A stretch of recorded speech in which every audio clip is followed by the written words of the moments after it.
I like to see the big ox in the gym. That's this guy. Yeah. Well, I'm not doing any heavy lifting. Vans, Diet Coke, watching the Braves. This guy can do it all.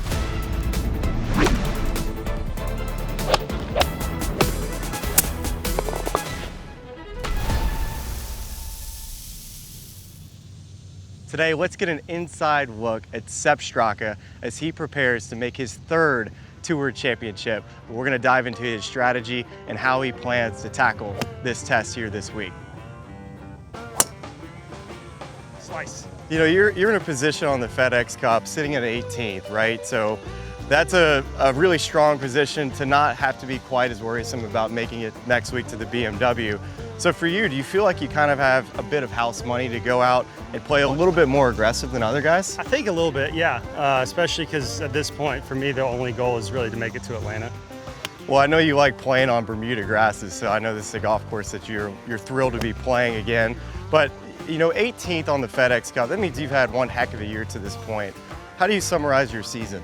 Yeah, it's been great. I was actually talking to my caddy Dewey during the Olympics about it. It's been by far the best ball striking year I've had. And here's Sepp Straka with a wonderful touch.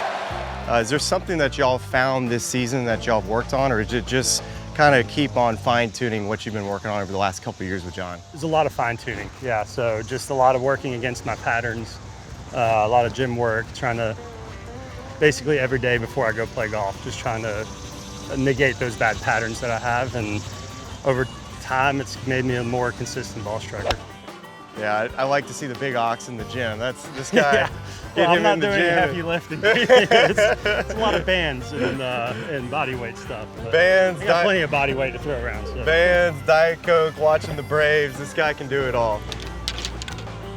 No win. Oh, Diet Coke's on Sepp. All right, so this 11th hole is one of the coolest holes out here at Southwind. It's a very unassuming short par 3 with an island type green, and you've got some history on this hole. So let's just go back a couple years. History's a good way to put it. Let's go back a couple years ago to that playoff. This is dangerously right. That is on an aggressive line. It just hops along and wedges in between the grass and that stone wall. Straka now ready to pounce. Yep, this guy. He's grabbed one more club. He's got 9.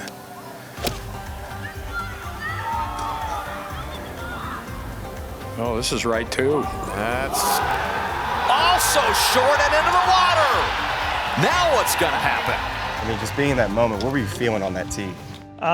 Yeah, I mean, obviously you're really nervous. Just felt like a long day, just all day stressful golf. And I just remember seeing Will's ball stay up over there on the right side, and you couldn't tell from the tee what do you it was. think, I right? thought it was a pretty straightforward chip. You didn't know it was on the rock. I could tell it was on the rock because it landed on the rock and then bounced back, but I didn't know it was up against the collar of the rough. Yeah. So I thought he'd have at least be able to get it up there at about 10 feet. But yeah, that really didn't change my shot. I was trying to go at what would be the right TV tower there, and just got out in front of it and hit that shot that I was just talking about. Well, this is really an interesting hole because they can move tee markers around on this hole, kind of changing angles a little bit and tucking the hole locations. And in your bag, you have the RTX 6 wedges, and then you have the ZX7 iron. So when you kind of have that middle between the pitching wedge and the 9-iron, you know, is there much of a gap for you that you have to adjust for on a hole like this? Not a huge gap because my pitching wedge is actually 46 degrees, okay. So it's a little bit stronger than most. So it fills the gap nicely between gap wedge and that's got to help you. 9-iron. Like, so you got to feel for comfortable sure when you have a wedge in your hand. Absolutely. That you're going to be able to get to that front pin when they move the tee up. Exactly. Yeah, it's nice to kind of be able to rely on your yardages and kind of make it a seamless transition from the wedge to the 9-iron. And you get up to the green, there's more room than you think. But like you said, when you're standing on that tee in big moments, it can be a much smaller green, much smaller especially target. that back right pin. I mean, it looks like you have nothing over there. Even the back left pin here, it just looks like just the world falls off right behind it. And you get up here and you actually have about 5 or 6 yards on each side of the hole. And but yeah, it definitely is a bigger target than what it looks like from the tee. All right, Dwayne, Bach, Dewey, this 12th hole, a lot of strategy involved. I'm sure you've seen a lot of things over the years. I know it probably caters more towards who you're caddying for. But on this 12th hole, walk me through how do you get a guy in the fairway on this hole? Well, yeah, it's just more or less what he feels comfortable. We know that it's ideal you have to get it in the fairway. Hitting fairways out here is very important. So, you know, it's wind dependent, which way the wind's blowing.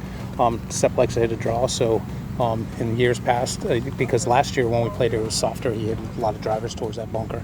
In that bunker is actually better than the rougher. Than the rough. So if he wants to be aggressive and feels confident with that, then it's just my duty to make sure he's confident when he hits it. So I don't mind driver, because if it goes through in that bunker, it's a better angle into the green. Because it is a flat bunker. It's not a big, deep bunker. I remember actually aiming at that.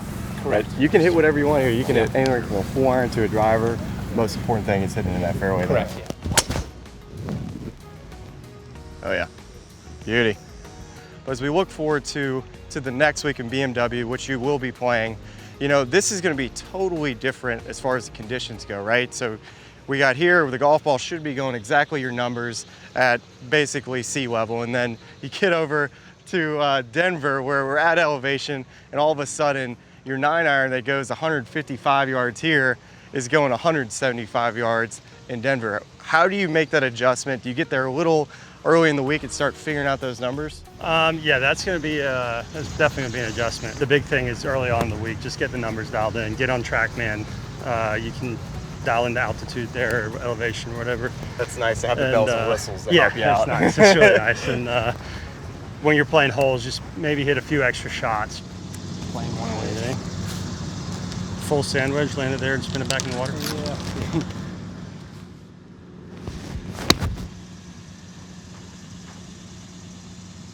So golf ball, you play the Srixon XV, Yes, yeah, I play the XV. but you used to play the diamond ball, correct? I did, yeah. Yeah, I played the diamond probably about 2 years ago now, but switched into XV, just the carry numbers. I carried it a little bit further with the XV, a little less spin on my iron shots, and that kind of helped me out with my iron game a little bit.